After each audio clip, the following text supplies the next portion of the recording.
Please enjoy a special Root Words episode in honor of our veterans.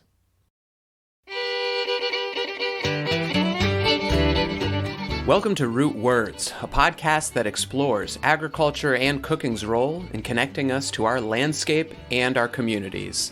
I'm Stephen Abatel. Root Words is a collaboration between Vermont Farmers Food Center, Shrewsbury Agricultural Education and Arts Foundation, and many other community members.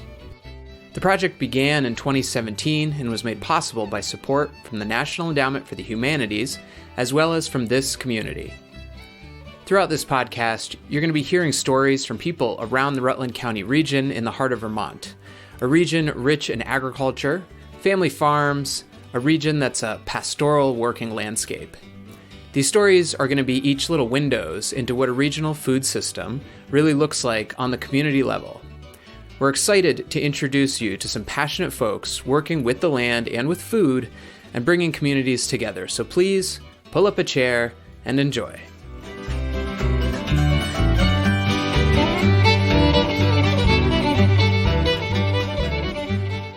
Peacemaking was the original intent of Veterans Day. In 1926, Congress passed the resolution to set aside the 11th of November, honoring the Armistice of World War I with these words, quote, "Whereas it is fitting that the reoccurring anniversary of this date should be commemorated with thanksgiving and prayer and exercises designed to perpetuate peace through goodwill and mutual understanding between nations." End quote. For this episode, I spoke with Richard Gallo, who practices goodwill, feeding and sheltering the veteran community. It's a wonderful example of active peacemaking. So my name is Richard Gallo. I'm in the Rutland County area for the Vermont Veterans Outreach Program. I've been actively involved in the food necessities for veterans over the last 7 years, as well as a retired U.S. Army veteran myself. I was given the opportunity to come back home, and I work with veterans on an everyday all services. We work for the Vermont Army National Guard here in the Colchester area, but we are surrounded by all the counties. We have different colleagues through the state to help out veterans in so many different ways, Stephen. I am interested though in who do you see? What is the makeup of the community? Who are veterans? So I have everyone from the Coast Guard, the Marines, the Army, the Air Force, the Vermont Army National Guard. Currently, we have well over 1,000 members of our community deployed overseas to different areas. In the homeless population that we see, when it comes down to food necessities, we always try to look out for the younger families within the Vermont Army National Guard or just veterans in general. We have a lot of great community resources, but the homeless population and the younger members that may be on what's the word I'm looking for as far as the fixed income, necessities right now, everything is ballooning as far as cost and expenses, the price of fuels.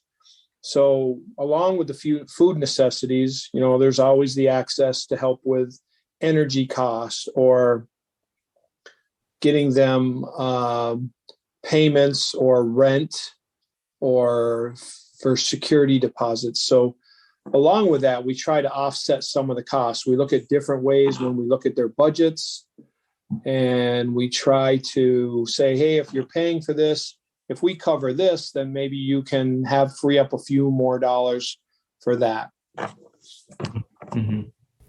Can you kind of speak a little bit more broadly to, can you describe hunger and homelessness issues in the veteran community? How prevalent is it? Yep. I mean, we've had veterans that are, out sleeping in tents, sleeping in buses, basically sleeping on the side of the road with their cars. We get them connected. A lot of times it's like anything. They've got to be willing to make a change. A lot of times they don't trust We have to build the trust factor up and try to get them to connect to a different resource or a service. Within the Vermont Veterans Outreach, we offer multiple services and resources, whether it's with the state or through some of our local programs like the Open Door Mission, service a lot of homeless veterans, the Dodge House. We look for housing as well as food necessities. There's a lot of pantries. If we go to Brock, or if we go into the community cupboards or the Vermont Food Bank, I mean, a lot of these different necessities have really stepped up the program. You know, at the beginning of COVID, there were a lot of people that we fed, well over thousands of people, boxes of MREs that were distributed to help with the food necessity. You know, just trying to make sure that they have a good hot meal. I think a lot of times we look at, well, you can get vegetables and you can get fruits and things like that. But, you know, it's so important for that person. And they may have a family. They may have kids. You know, they may be in a domestic violence situation that, you know, every dime counts when they're trying to get back on their feet. And if we can offset that a little bit, we have different organizations, like I said, with the Dodge House or the Veterans Place, even the Veterans Home. Some of the older veterans, as our community gets older, they need places to stay, and they, you know, having a warm meal every day or just having some people around them. But within the homeless population, it's a trust factor. It's, you know, maybe they don't want to be involved with the VA, the Veterans Administration Medical Center. They can help with housing, and they can get them food necessities. I know I work with a lot of the social workers at the VA and the peer support specialists. You know, on numerous occasions, we'll deliver meals directly to veterans that Meals on Wheels, you know, different things that are out there, but we'll deliver meals directly to them. And they, you know, you can see the appreciation. You can see that you bring a smile to someone's face. Yeah, yeah. So it sounds like you partner with a lot of different organizations. Is that right? Yeah, definitely. It takes a network. When you started to talk about that, you know, we talk about the Gift of Life Marathon and some of the other things in our community, but it takes a network, whether it's, you know, things that you're doing within Sage, whether it's the farmers market, you know, getting people connected with the right resource. Sometimes we can overwhelm them because we'll say, hey, you have X, Y, and Z, but you have all that available. So let's just start with X. Let's see if this fits your need, and then we'll go on from there. Mm-hmm, mm-hmm. Can you describe what the Dodge House is? Yep. So the Dodge House in Rutland County is a Vietnam Veterans of America Chapter 1 started this home that they believed that veterans needed a place to meet. And it grew into a housing establishment. They took control of the home, redecorated the inside of the home. So it gives and affords veterans, male and females. There's been some very instrumental veterans that have made great strides, but it gives them a roof over their head. It is ran by the current director, Chris Morgan. So that's another networking area. She has a food pantry there as well. Numerous occasions I've gone and just gotten a box of food for new veterans, you know, that were just getting on their feet. Maybe they just got their new apartment, and we try to help upgrade their pantry and put some stuff, because some of the veterans have very numerous eating deficiencies as well. So you don't want to, you know, pile a bunch of things that they're not going to be able to use. But the Dodge House in our community is a great resource. In Northfield, there's the Veterans Place. And now there's Joshua's Place up in the Williston area. Josh's mother created for a warming space for veterans to go to. Mm-hmm. And meals are often an important component of these places. They are, and they have the cooking skills. I mean, the meals are in Josh's Place. I think they prepare a couple meals a week, but in most of the places, the veterans have the opportunity to have the appliances, and they can use their own skills, and they can cook for the other veterans if they choose, or they can just have their own meals. Mm-hmm. Mm-hmm. What's your sense of, I mean, I get the sense that there is a heightened maybe hunger and chance for hunger and homelessness in the veterans community. Why is this an issue in the veterans community, do you think? I think the issue is getting better. I think it comes back down to the trust factor. I think, depending on the era that you served, whether or not you feel that the service branch let you down. And a lot of times they don't know the right question. I deal with a lot of veterans that are receiving disabilities, and depending on if they have PTSD or maybe a traumatic brain injury, a lot of those things can tie into homelessness. They're not ready to connect, or they just feel like the system has let them down. And then I think that's where our program, which has been around since 2007, but our program connects with a lot of different veterans and their family members. This is really extended to their families as well, because, a lot of the veterans services can transition over to the family members if the veteran passes away, but it depending on their disability level and some other things. But I think it comes back down to that trust factor. I can get a box of food from you on this day. And if you look at some of the community providers, there's only certain days you can go and get those boxes of food. Mm-hmm. You have to look at economic services, which plays a big role in that with EBT. The farmers market played a big role when they were exchanging dollars. There's been a few programs in the state of Vermont that have kind of come and gone. And, we try to get creative. But within the veteran community, I think we try to reach out because of the camaraderie, right? I mean, it doesn't matter if you're a Marine, it doesn't matter if you're Army, U.S. Navy. We all kind of joke with each other a lot of times and give each other a hard time. But as you very well know, we have families that are, former service members as well. And you look at what their needs are. What are their necessities? How can we keep them engaged is the hard thing, create a trust factor, and then provide them the right resource to get them to that next level. If you start from the beginning, so say I get a phone call and someone says, hey, I have a veteran down on the corner of Woodstock Avenue, and they have a sign, which has happened on numerous occasions.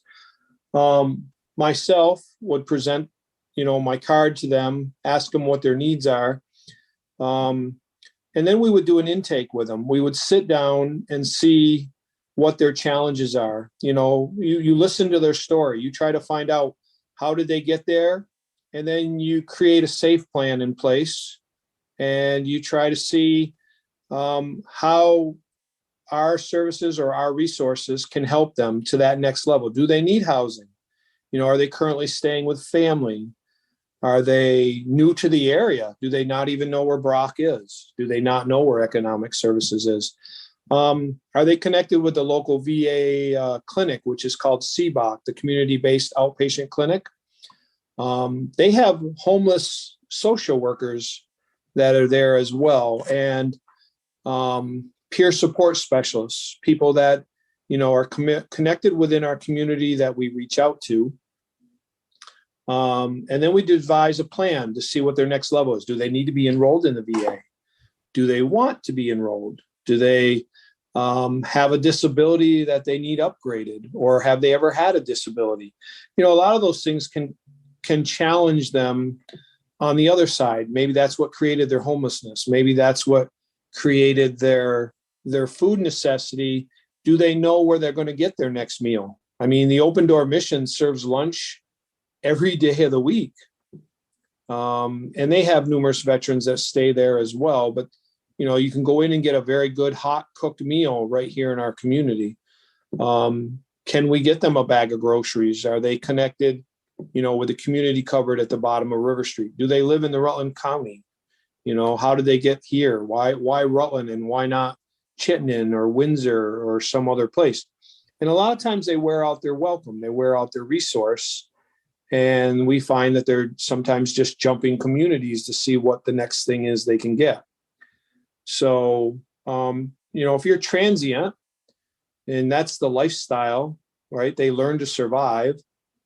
A lot of times you will find them. They're just passing through. They just need a reach up of a hand and to try to pull them through that next week.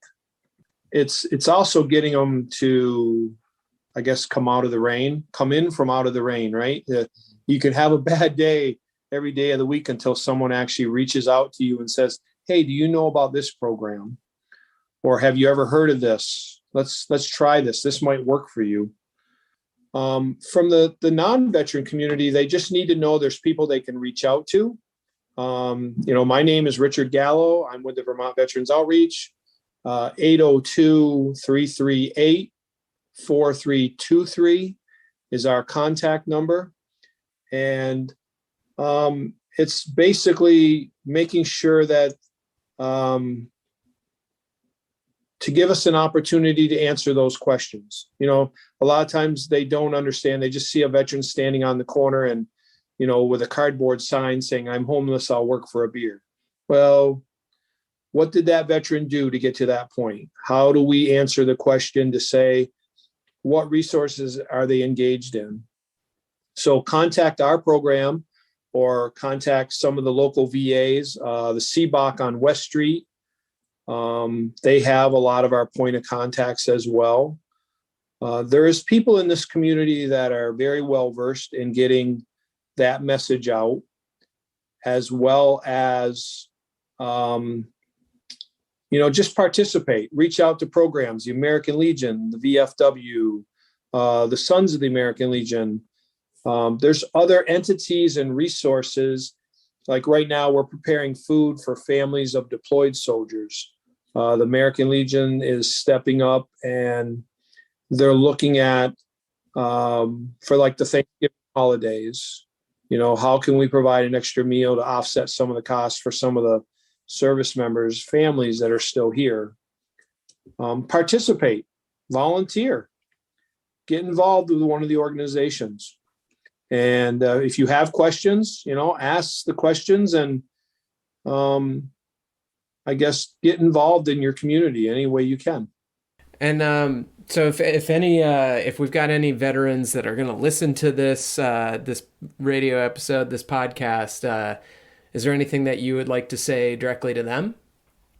Yep, to let them know that they can reach out to our organization. Again, it's the Vermont Veterans Outreach Program. And kind of just seek that assistance. Pride gets in the way. A lot of times they don't know the right questions to ask. And we'll entertain that. We will go down through a series of questions to find out, what are the necessities that they're in need of? What resource or what service best fits what they need? What kind of safety plan do they have in place?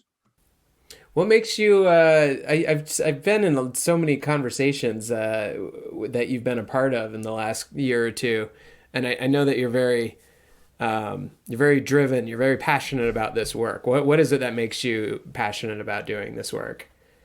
I think our families and bred that into us as far as the compassion and the caring for our fellow human. But I think a lot of it's our disciplinary, our camaraderie that we have with all our other service members. It's something that drives, I've always wanted to come back to this community and give back. This affords me the opportunity to give back in a lot of different ways and work with such good human beings in this area. I think a lot of that is part of the pride to say, on every given day, if we put our best foot forward, we can help our fellow human being and we can treat people, regulations and services. I don't want to get too far off the tangent here, but, a lot of different people have come along through our program. And I go home with a smile on my face. And I know that we've we've given help to, whether it's a family member or whether it's a veteran that didn't trust the VA anymore. We've been able to help them in many different ways. Gratitude, the cards we receive, the thank yous. It gives you that good feeling that we're out of the service. We don't wear the uniform anymore, but we're continuing to serve our fellow veterans and their family members. Then thank you for the opportunity and contacting me about this. It's a very important topic that we don't always talk about in public, but as you and I both know, that the more you get involved, the more you get your name out there, you can find different resources and services to help your fellow person. The veteran community has unique factors that can lead to food insecurity, but they're not the only community that has trouble accessing the food system. Stay tuned for future episodes as we meet folks living with food insecurity and folks working to create a more just food system on Root Words. This episode was produced by Stephen Abitel. Special thanks to Richard Gallo, our veteran community, and those who support them. To learn more about resources available to eligible veterans and their families, please visit the Vermont Veterans and Family Outreach Program online. The 24-hour resource line for crisis situations can be reached at 888-607-8773. Our musical themes are by the Salt Ash Serenaders. We are a project of the Vermont Farmers Food Center and SAGE. Thank you all for listening and for being a part of our local food system. We'll catch you next time on Root Words.